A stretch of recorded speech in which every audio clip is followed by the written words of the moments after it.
वही करके मरना जिसमें जो तुम होना चाहते हो, जो तुम करना चाहते हो, करना तुम वह चाहते हो जो तुम्हारे भीतर से आवाज़ जगती है। मैं छोटा था तो मेरी माँ मुझे चिकित्सक बनवाना चाहती थी। मेरे पिताजी मुझे सीए बनते देखना चाहते थे। और मेरे परिवार के अन्य सदस्य अन्य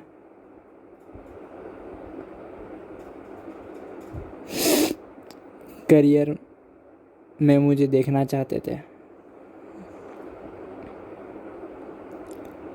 अब ऐसे तो मैं पागल हो जाऊंगा।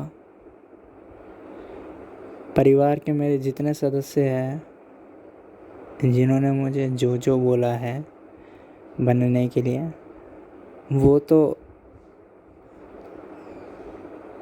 एक जन्म में तो बिल्कुल भी मुमकिन नहीं है।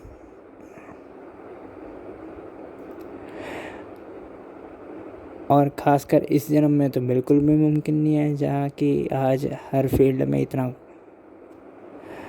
प्रतियोगिता है, भाग दौड़ घला गोट प्रतियोगिता है। आज के जीवन में तो कोई एक चीज़ बन जाना भी बहुत मुश्किल है।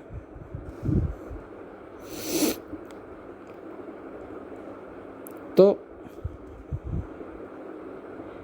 इतना ज़रूर तो था कि मैं कुछ नहीं बन पाऊँगा, और इतना भी ज़रूर हो गया था कि अगर मैं गंभीरता से अपने परिवार वालों की बात लेता रहूँगा तो मैं ज़रूर पागल हो जाऊँगा।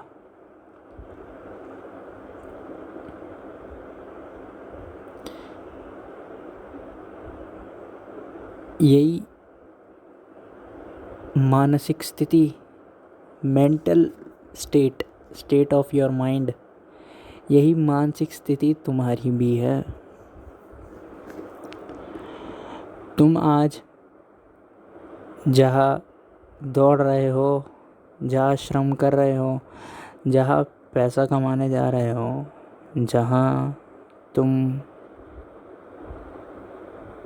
पढ़ने जा रहे हो, ज़रा सोचना कि जहाँ तुम जा रहे हो वहाँ पे तुम अपनी मर्ज़ी से जा रहे हो या केवल तुम इसलिए जा रहे हो कि बाकी लोग उसे ठीक मानते हैं, या बाकी लोगों ने तुम्हें सलाह दी थी कि ये कर ले। ध्यान रहे, बाकी लोगों ने अगर तुम्हें सलाह दी थी कि ये कर, यहाँ पे जा, तो अगर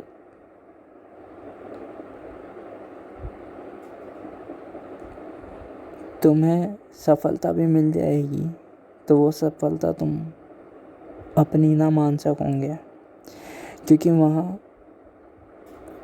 तुम आए ही अपने मर्ज़ी के बिना थे। तुम्हारी कोई मर्ज़ी नहीं थी उस फील्ड में जाने की।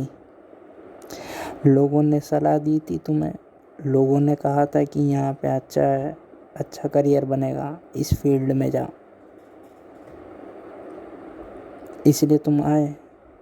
तुम अपनी मर्ज़ी से नहीं आए, ये याद रखना। और ध्यान रहे, अपनी मर्ज़ी से जो काम करता है मनुष्य, अगर वह काम करने के बाद अगर हार भी मिले या असफलता भी मिले तो भी एक भीतर तृप्ति, सेटिस्फैक्शन होती है उस मनुष्य के कि आखिर मेरा यह मन था और मैंने ये किया। यही सेटिस्फैक्शन जब तक तुम्हारे अंदर नहीं आ जाती तब तक तुम कितने भी सफल हो जाओ, कितने भी असफल हो जाओ, कुछ फर्क नहीं पड़ेगा, अतृप्ति ही रहेगी, डिससेटिस्फैक्शन रहेगा हमेशा। क्योंकि जहाँ तुमने कदम रखा था वह कदम तुमसे रखवाया गया था दूसरों के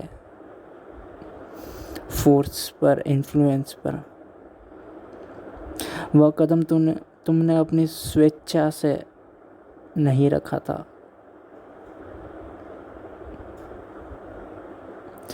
तो अब क्या फ़र्क पड़ता है उस कदम से, तुम ऊपर की सीढ़ी चढ़ो या नीचे की सीढ़ी चढ़ो। सीढ़ी उतर कर तुम जहाँ भी पहुँचोगे और सीढ़ी चढ़कर तुम जहाँ भी पहुँचोगे, दोनों ही तुमने तय नहीं करी थी, लोगों ने तय करी थी, दूसरों ने तय करी थी। और जहाँ तुम सीढ़ी चढ़कर पहुँचोगे या जहाँ तुम सीढ़ी उतर कर पहुँचोगे, वो तुम्हारे काम का भी कैसे हो सकता है? तुम पागल हो क्या? जब सीढ़ी किसी व्यक्ति को अगर चढ़नी ना हो और कोई 4 लोग उसे आकर वो सीढ़ी चढ़वा दे, तो वो ऊपर पहुंचकर भी क्या करेगा? उसका कुछ काम ही नहीं है। यही दशा तुम्हारी भी है। तुम न जाने कितनी सीढ़ियाँ चढ़ रहे हो या कितनी सीढ़ियाँ उतर रहे हो रोज़, ज़िंदगी भर। लोगों ने तुम्हें इतना इन्फ्लुएंस कर दिया है, इतना तुम्हारा ब्रेन वॉश हो चुका है समाज द्वारा, अपने दोस्तों द्वारा, अपने परिवार वालों द्वारा, अपने दूसरों के द्वारा, कि तुम अब चढ़ना भी भूल गए। अब तुम दौड़ रहे हो, या तो ऊपर की तरफ दौड़ रहे हो या नीचे की तरफ, नीचे की सीढ़ियाँ दौड़ रहे हो। लेकिन चढ़कर जा तुम पहुँचोगे या नीचे उतर कर जा तुम पहुँचोगे, वहाँ पे तुम्हारा कुछ काम ही नहीं है। इसलिए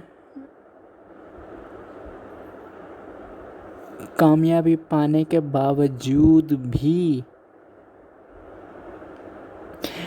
दुख घेरे हुए रहता है, डिससेटिस्फैक्शन रहती है। लुइस हैमिल्टन एक प्लेयर है फार्मूला 1 रेसिंग का, विश्वविख्यात प्लेयर है, होना ही चाहिए। नंबर 1 फार्मूला 1 प्लेयर है, नंबर 1, या नंबर 1 ना होगा तो टॉप 3 में प्लेयर है पूरे वर्ल्ड में। उसने एक बार, मैं अखबार पढ़ रहा था, अब पता नहीं या तो इंटरव्यू में कहा था या उसने सोशल मीडिया पे पोस्ट करा था, मैंने अखबार पढ़ा था, यही 2022 में एक अखबार में पढ़ा था मैंने, कि 2022 या 2021 के किसी अखबार में मैंने पढ़ा था। तो उसने बोला कि सक्सेस कायम रखने के लिए भी बहुत तनाव झेलना पड़ता है, बहुत मेहनत करनी पड़ती है।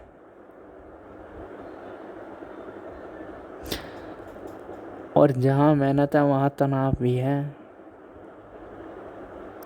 ये लुइस हैमिल्टन ने बोला था ऐसा। मुझे एग्जैक्ट शब्द याद नहीं है, पर भाव यही था उसके स्टेटमेंट का।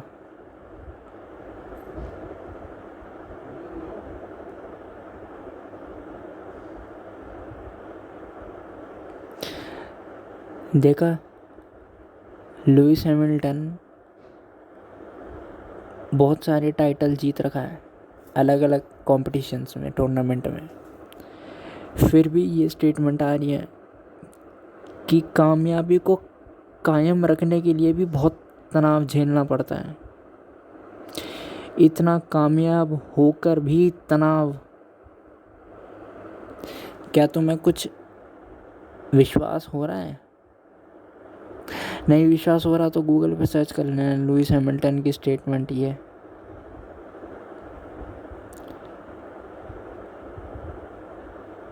मैं तुमसे कहता हूँ कि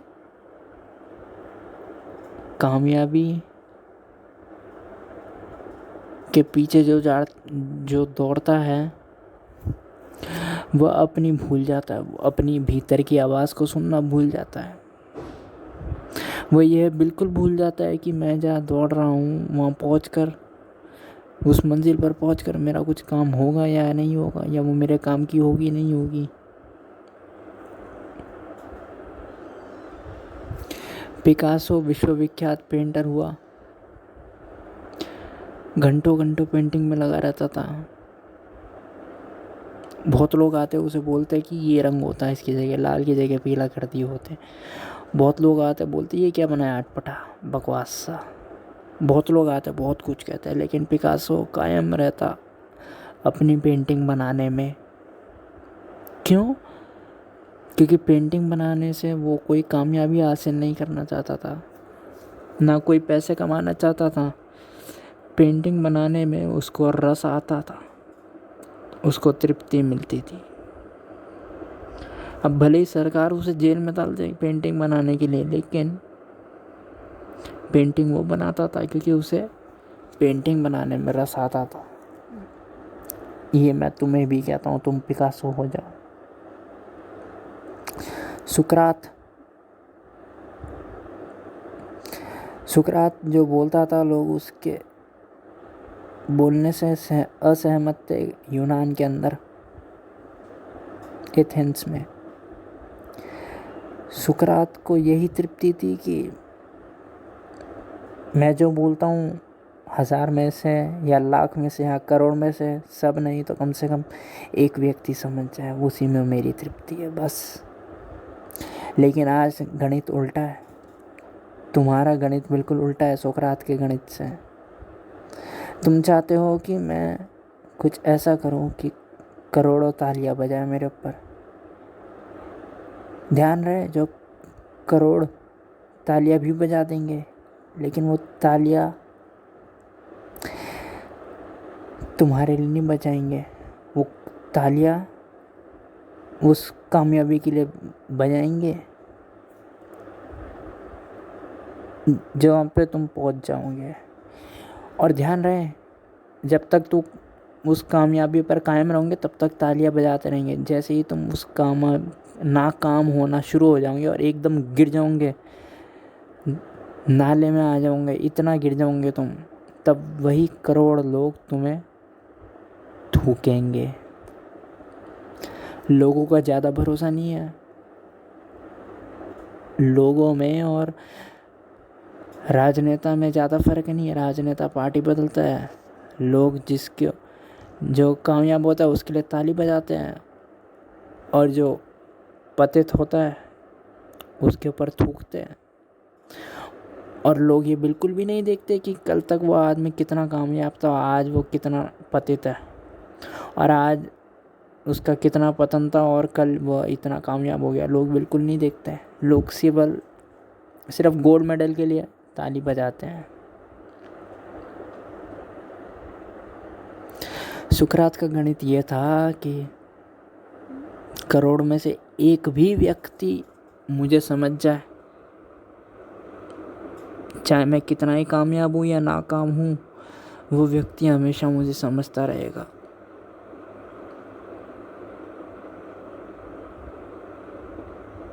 सुकरात ने समझ की बात करी, लेकिन तुम्हारी जो भाषा है वो संख्या की भाषा है। कितनी ज़्यादा से ज़्यादा संख्या जोड़ूं, कितनी ज़्यादा से ज़्यादा संख्या के सामने अव्वल आ जाऊं, कामयाब हो जाऊं और दिखा दूं सबको।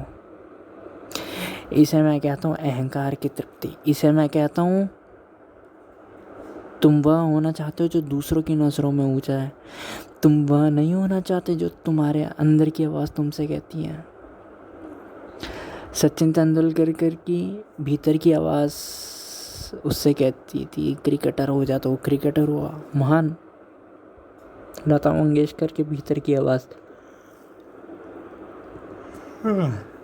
उसे संगीतकार होने के लिए कहती थी।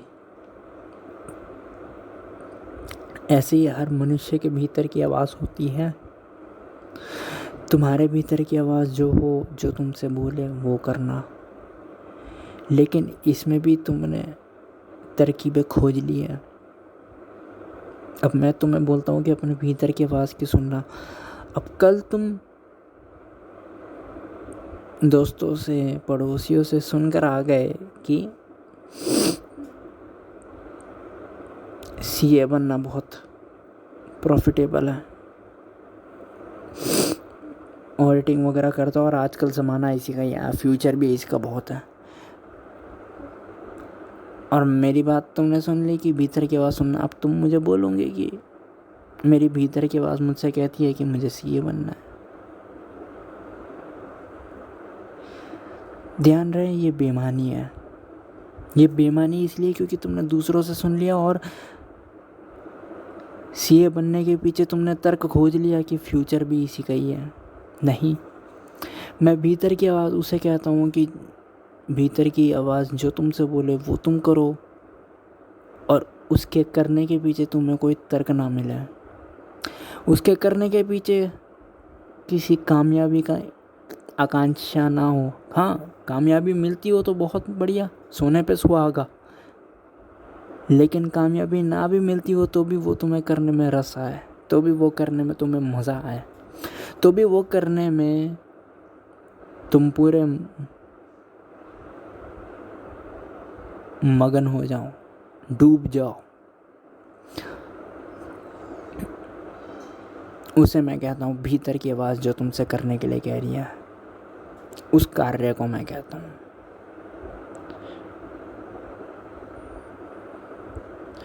तो लोग तो बहुत कुछ कहेंगे, लोग तर्क भी दे देंगे कि ये करियर चूज कर लो, उसके पीछे तर्क भी दे देंगे ये प्रॉफिट इसमें है। कोई बोलेगा प्रधानमंत्री बन जाओ, प्रधानमंत्री होने में बहुत पावर आ जाएगी तुम्हारे पास। कोई बोलेगा जज बन जाओ, तो जज बनने में तुम्हारे पास बहुत सिक्योरिटी आ जाएगी। लोगों के पास तर्क भी है और करियर एडवाइस भी है।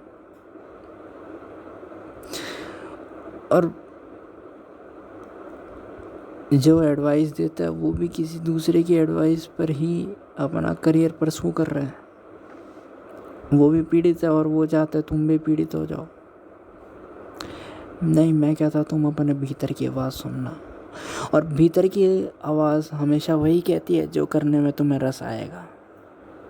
भीतर की आवाज़ कभी तुम्हें तर्क नहीं देती कि ये करो क्योंकि इसके करने से ये हो जाएगा। नहीं,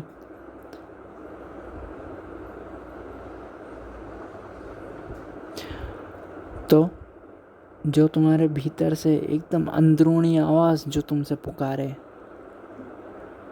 भाई ये कर ले, बहन ये कर ले, इसको करने में तुझे मज़ा आएगा, रस मिलेगा, वह करना। एक जीवन है और वही करके मरना जो तुम्हारे भीतर की आवाज़ हो, ताकि जो मौत भी हो वो तुम सेटिस्फाई होकर मरो। वरना कामयाबी हासिल करके लोगों की आंखों में अव्वल आकर अपनी मर्ज़ी के बिना अपने भीतर की आवाज़ को दरकिनार करते हुए तुम कितने ही फर्स्ट रहो, मौत जब आएगी तब एक दुख रहेगा कि ज़िंदगी भर लोगों के कहने पर दौड़ा, लोगों ने कहा वो करियर परस्यू करा, लेकिन मेरी आवाज़ कहाँ है इसमें सारी आवाज़ तो जनता की है, परिवार वालों की है, दोस्तों की है, समाज वालों की, पड़ोसियों की है। मेरी आवाज़ कहाँ? मेरे कहने पर मैंने क्या किया? इसलिए मरते समय भी तुम डिससेटिस्फाई होकर मरोगे अगर लोगों के कहने पर जियोगे। अपने भीतर की आवाज़ सुनना, वही करना, वही बनना जो तुम्हारे अंतरतम से उठती हो। सब्सक्राइब करें अगर ये चलचित्र मददगार साबित हुई हो तो, और शेयर करें यह वीडियो।